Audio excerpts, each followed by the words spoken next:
tey par exemple supposons su dee waa ji la Kali xam nga nag un crime n'est jamais parfait mais yi xew ci crime bi mooy wane ne waa ji mënul nekk dof et je vous explique pourquoi waa ji mënul nekk dof Kali waa ji dafa rey ñaari nit déjà mën góoma ne sax waa ji benn nit la mais waa ji dafa rey ñaari nit benn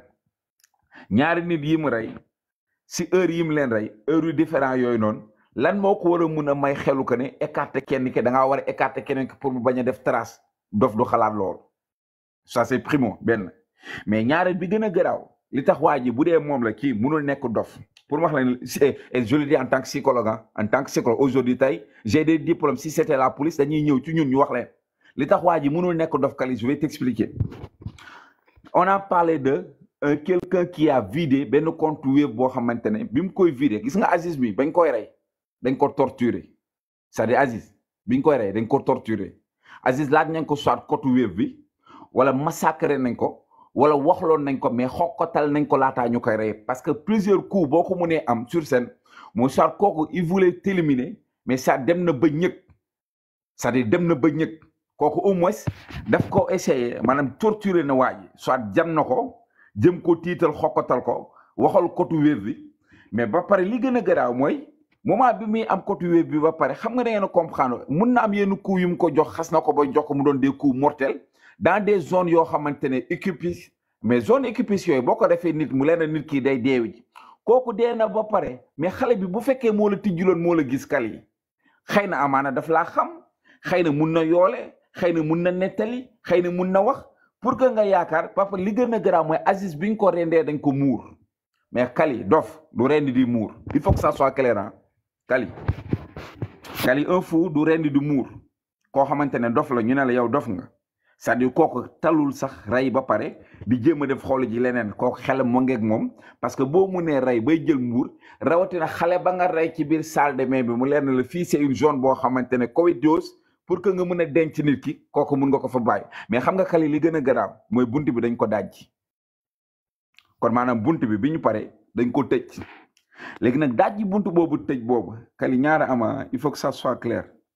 maanaam bunt bi bi ñu ñëwee dañoo dajji bunt bi kon kooku xam na ne moom en âme et conscience rey na ay nit mais nit yi muy rey su ko bàyyee nii dinañ ko gis lan la mun a am mooy daf leen fi mun a tëj pour que moom mu mun a sori daw et li may daanelee mooy compte Wave jàmbur bi nga xamante ne dañ ko vidé dafa prouver que ne ki def crime bi daa amoon un objectif maintenant nag foofu nag la suspect yépp mun a feeñee Kali fait très attention ay xaritu Aziz sax mun nañ tëdd si yëf yi xam nga lu tax waa ji daa ñëw jël si xaalis kan moo jaay xaalis bi kan moo wax ko ne am na xaalis est-ce que amuloon keneen ku bëggoon jot xaalis sa jaarale ko ci waa jooju Allah waalam tout ça peut être léegi coach lu ñu jotagum dégg sur l'enquête waa ji en personne xamoon na kuy Aziz waa ji lu ko yóbbu kër Aziz mooy dem laaj Aziz xaalis ñaan na Aziz lànk na génnee na paaka menacé Aziz xëy na pour xuuxal ko jox ma Aziz na ko duma la jox mu jam ko loolu bu ma ko déggee mu wax ko nag man je trouve que ni amul keneen comme si lu ko loolu parce que comme ni nga ko waxee léegi ay xaritu Aziz mën nañ ci tëdd parce que dañ ko jaay non parce que waa ji bu doon Mbuur la jóge wala Fatick wala Europe ñu ne dañ ko jaay Aziz mais mu ngi dëkk qualité ginnaaw raay li nga wax ni waaw ma dañuy waxtaan soo dama bëgg nga may ma tuuti rek ginnaaw raay la dëkk xam na Aziz kon xam na Aziz lu mu yor ak lu mu amut de deux it ba mu demee kër Aziz xam nga kër appartement yi bëri fu ñu loué ay technopole wala leneen boo ñëwee da ngay fekk buntu kër gi day tëju wala appartement bi nit du ñëw fëgg rek Aziz ubbi dina la kookaan la alors man la Lamine Diaw Modou Lo waaye fils nanga dugal toog da koy ubbil donc kii du ku ñu jaay Aziz xam nga bu doon benn Kaliphone bu xamul Aziz moo mën a ñëw si benn Nabou Leye ne Kali kaay ma jaay la Aziz am na moonin wala boo demee armoire amba mais Kali xam na Aziz ba pare le problème en est waa ji xam na Aziz parce que il lui fréquentait donc moom léegi ginnaaw raay la dëkk famille Aziz je pense mais bu ma juumul ginnaaw raay la nu dëkk donc moom il connaît très bien qui est Aziz et xam na it lu ko yóbbu woon kër Aziz xëy na demu fa woon peut-être pour rey dama ne peut-être demoon na pour Aziz fajal ko soxlaam Aziz gàntal na ko soxlaam moom trouvé wul benn moyen lu dul boo ma fajalul sama soxla dinaa la def saga sudul noonu xëy na Aziz tamit mën na ko ne hee loo baax ma ngeer ko comme moom moo yore arme mu daal di koy dabaj góor yàlla nag loo am doole buñ la nee dabak arme da ngay faible da ngay daanu léegi faible na daanu na xëy na jàpp na ni comme jam na Aziz xëy na suweem du woon pour rey ko mais tey bu dawee si noonu si jam bi mu jam Aziz rek mën na si tëdd kaso mu ne pourquoi pas du ma ko jekkali mu jekkali ko mu gis te que kii nga xam ne dañu ne jarbaatu Aziz la mu ngi ci kër gi kooku en personne gisoon na ko ba muy dugg si kër gi donc bu demee mu rey Aziz rek dem comme moom jàpp na ni rëccam du yàgg benn fan lay nekk parce que booy bi gis na ko mu ne pourquoi pas ma rey Aziz te bàkkaar la xaar ma rey booy bi pour mën a sauver sama vie bu fa fekkoon jànq sax mu reyaale jànq bi parce que moom pour moom bu defee loolu rëcc na te xamul loolu da koy gën a dugal man pour man boog booy bi ku xam Aziz la comme niñ koy waxee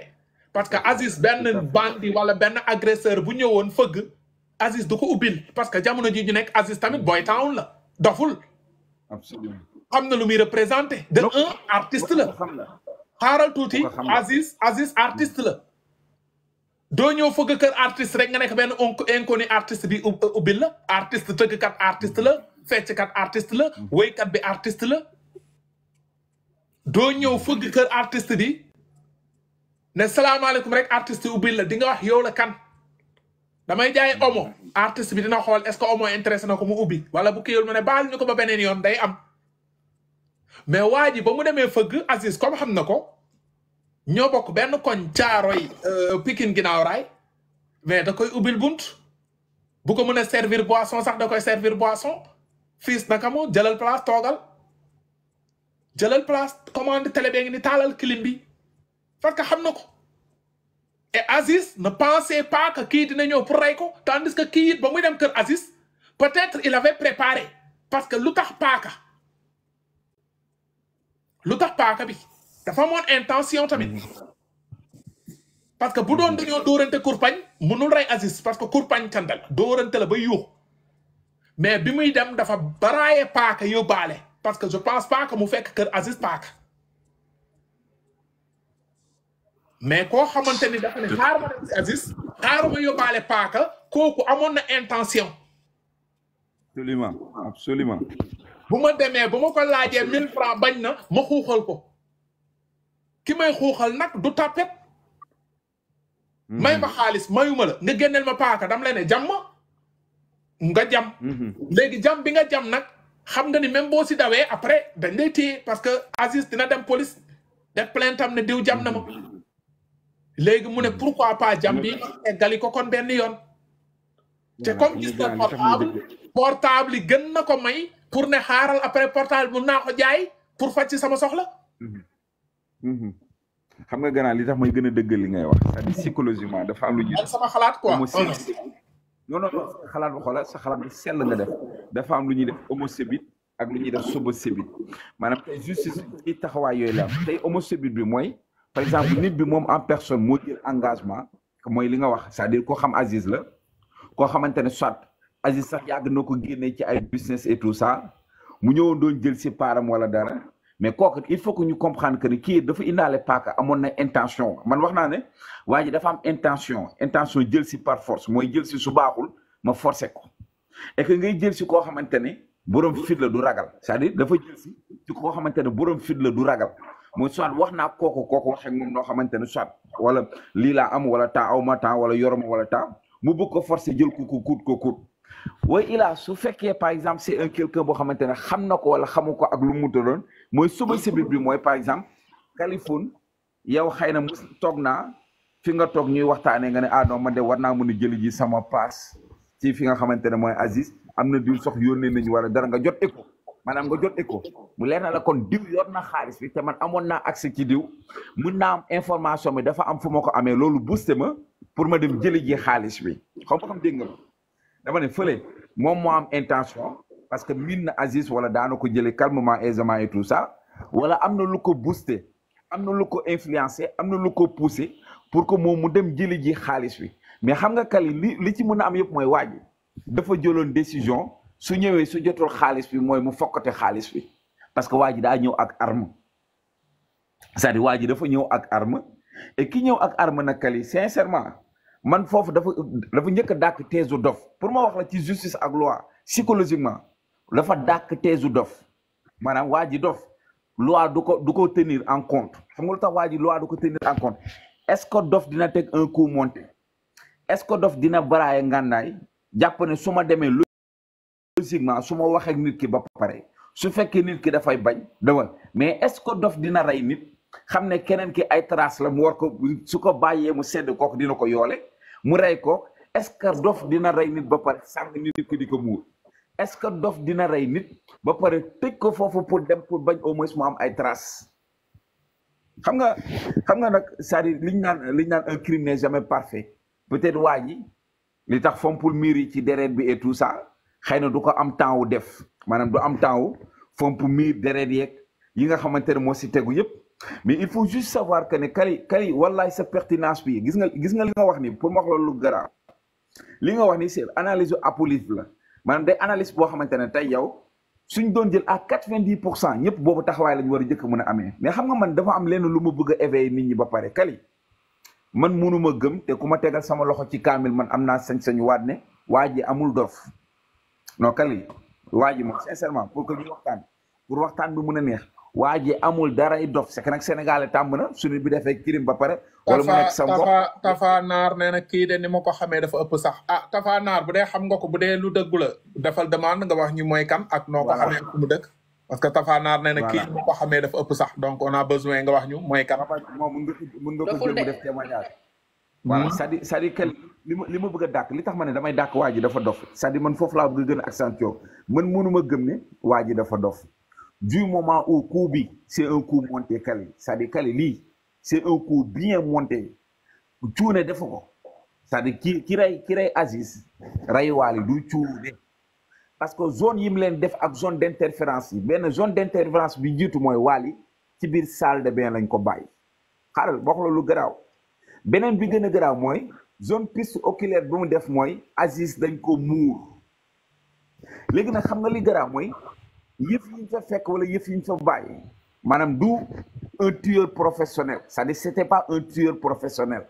du raykat bu professionnel peut-être moo tax mu am ay traçabilité. Tafa Naar nee na kii masul dof mais Tafa bu dee xam nga waa ji da ngay def demande nga yëg s'il te plaît comme ça nga wax ñu waa ji mooy kan foo ko xamee ak yooyu comme soxla nañu parce que ñun xamuñu ko mais comme yow yaa ngi naan kii masul dof je pense bien que peut-être xam nga ko on pense hein je pense.